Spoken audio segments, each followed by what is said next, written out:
سعيد عيدكم مبارك تقبل الله منا ومنكم صالح أعمالنا আপনারা কেমন আছেন? আলহামদুলিল্লাহ।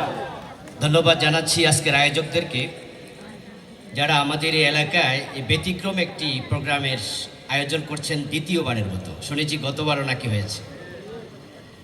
আমি খুবই ভালো লাগছে যে আমার এই প্রোগ্রামে আমিও আপনাদের সাথে অংশগ্রহণ করতে পারছি এবং আমাদের মহতারাম প্রধান অতিথি জামাত ইসলামীর সম্মানিত কেন্দ্রীয় সহকারী সেক্রেটারি জেনারেল আবুল হাসনাত মোহাম্মদ আব্দুল হালিম ভাইয়ের সাথে বসে উপভোগ করছি।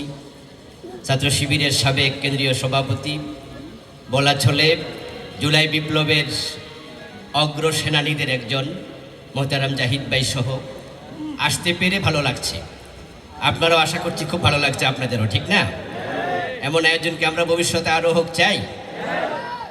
খুবই ভালো লাগছে যারা গান গাইলেন তাদের গান।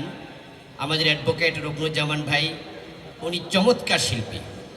যারা এতক্ষণ গাইলেন তারাও চমৎকার। আসলে মনজ্ঞ সাংস্কৃতিক এই অনুষ্ঠানের মাঝখানে কথা বলে অনুষ্ঠানের বিঘ্ন ঘটানো হয়। এরপরও যেহেতু এসেছি একটু জাস্ট সালাম কালাম বিনিময়, কিছু নয়। এখানে এইমাত্র কি একটা বাজিয়ে জানি গানটা গাওয়া হলো না, এটার নাম কি ঢোল নাকি দফ? হ্যাঁ, যারা বোঝে না তারা হয়তো কালকে গিয়ে সমালোচনা করবে যে আবুল কালাম আজাদ বাশার সাহেব সামনে ঢোল বাজাইছে। আমাদের হালিম ভাই মাওলানা সাহেব উনিও ছিলেন যে ঢোল বাজায় গান গাইছে, আর ওনারা আবার ঢোলের বিরুদ্ধে ওয়াজ করে। আসলে এটা ঢোল নয়, এটার এক সাইড খোলা ছিল, এটা দফ। নবীজি সাল্লাল্লাহু আলাইহি ওয়াসাল্লাম বলেছেন আলিনু বিন নিকাহ ওয়ালাউ কানা বিতাফফিন। হাদিসে দফ বা দিয়ে এই জাতীয় কাজ করার অনুমতি আছে, এজন্য এটাকে ঢোল মনে করে অপপ্রচার করা যাবে না।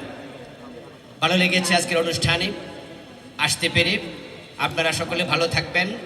ইসলামী রাষ্ট্র যদি কখনো হয় তখন কি আমরা টেলিভিশন চ্যানেলগুলো বন্ধ করে দেব নাকি বিজাতীয় সংস্কৃতির জায়গায় ইসলামী সংস্কৃতি দেব? এই জন্য ইসলামী সংস্কৃতি দরকার আছে কি না? আলহামদুলিল্লাহ, আমাদের ভাইয়েরা আপনাদেরকে দেখাচ্ছে যে জামাত ইসলামী ক্ষমতায় গেলে আমরা টিভি চ্যানেল, রেডিও চ্যানেল বন্ধ করা লাগবে না। এ জাতীয় অসংখ্য শিল্পী তৈরি হচ্ছে যারা বিজাতীয় সংস্কৃতির জায়গায় ইসলামী সংস্কৃতি দেবে ইনশাআল্লাহ। আসসালামু আলাইকুম ওয়া রাহমাতুল্লাহ।